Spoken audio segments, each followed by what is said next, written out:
ሰላም ተነስተልኝ ቪውሮቻችን ወቅታዊና ታማኝ መረጃዎችን ወደ እናንተ የሚያደርሰው ቻናላችን ነው። ዛሬ በኢትዮጵያ የያዙ ዋና አዳዲስ መረጃዎችን ይዘንላችሁ ቀርበናል። ለኢኮኖሚ ማሻሻያና ከኑሮ ውድነት ወቅታዊ ሁኔታዎችን እስከ ቀጠናዊ ዲፕሎማሲና መሰረተ ልማት ያሉ አባይት ጉዳዮችን እንመለከታለን። እስከ ቪዲዮ ፍጻሜ ድረስ አብራችሁን እንድትቆዩ እየጋበዘን ለቻናላችን አዲስ ከሆናችሁ ሰብስክራይብ ማድረጋችሁን እንዳትረሱ። ወደ መረጃዎቻችሁ እናልፋለን። የመጀመሪያ መረጃችን የሚያተኩረው በሀገሪቱ ኢኮኖሚ እንቅስቃሴ ላይ ነው። ኢትዮጵያ ወደ ሙሉ የገበያ መሪ የውጭ ምንዛሬ ተመን ስርዓት ከተሸጋገረች በኋላ በየጊዜ አዳዲስ ለውጦችን እየታዩ ይገኛሉ።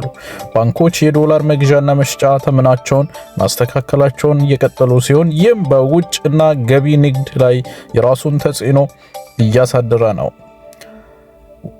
መንግስት የኑሮ ውድነትን ለማረጋጋትና የዋጋ ግሽበትን ለመቆጣጠር በርካታ እርምጃዎችን እየወሰደ መሆኑ ይገለጻል። በተለይም መሰረታዊ ሸማቾች እቃዎችን በቀጥታ ለህዝብ ለማድረስ የህብረት ስራ ማህበራት ሚና እንዲጠናከር እየተደረገ ቢሆንም በገበያ ላይ አሁንም አንዳንድ የምርት አቅራቦት እጥረቶችና የዋጋ አለመረጋጋቶች መታየታቸውም ሸማቾች ይናገራሉ። ወደ ዲፕሎማሲያዊ ዜናዎቻችን ስንሸጋገር ኢትዮጵያ በአፍሪካ ቀንድ የምታደርገው ቀጠናዊ እንቅስቃሴ አሁንም የብዙዎች ትኩረት መሆኑን ቀጥሏል። ከጎረቤት ሀገር ጋር ያለውን የንግድና የዲፕሎማሲ ግንኙነትን ይበልጥ ለማጠናከር የተለያዩ የሁለትዮሽ ውይይቶችን እያደረገች ትገኛለች።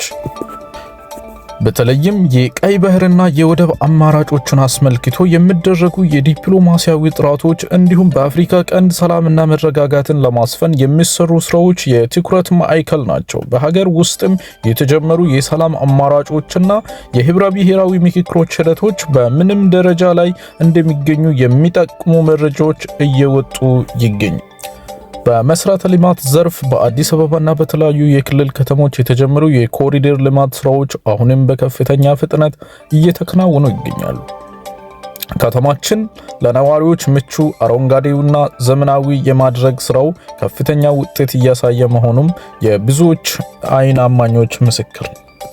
ከዚህ ጎን ለጎን የዲጂታል ኢኮኖሚ ግንባታው በከፍተኛ ፍጥነት እያደገ ነው። የባንክና የቴሌኮም አገልግሎቶች በዲጂታል አማራጮች መደገፋቸው ህብረተሰቡ የገንዘብ ዝውውሮችንና ክፍያዎችን በቀላሉ በስልክ እንዲፈጽሙ አግዟል። ይህም አሰራር በሀገሪቱ የንግድ ስርዓት ላይ ትልቅ ለውጥ እያመጣ መሆኑን የዘርፉ ባለሙያዎች እየገለጹ ይገኛሉ። በመጨረሻም ወቅታዊ አየር ንብረት ሁኔታ እንመለከታለን። በተለይ የሀገሪቱ ክፍሎች የሚታዩ ወቅታዊ ዝናብ ለግብርና ስራዎች ምቹ ሁኔታን እየፈጠረ ይገኛል። አርሶ አደሮች ለቀጣዩ የመርሃ ወቅት ዝግጅት እያደረጉ ሲሆን፣ በሌላ በኩል ደግሞ ከከባድ ዝናብ ጋር ተያይዞ ሊከሰቱ የሚችሉ ድንገተኛ አደጋዎችን ለመከላከል የጥንቃቄ መልእክቶች እየተላለፉም ይገኛል። ለዛሬ ያዘጋጀውላችሁ አባይትና ወቅታዊ መረጃዎች እነዚህ ነበሩ። መረጃዎቹን በተመለከተ ያላችሁን አስተያየት በኮሜንት መስጫ ላይ ያካፍሉን። ቪዲዮን ከወደዳችሁ ላይክ እና ሼር እያደረጋችሁ በቀጣይ አዳዲስና ትኩስ መረጃዎችን እስከምናገኝ ድረስ ሰላም ቆዩልን። እናመሰግናለን።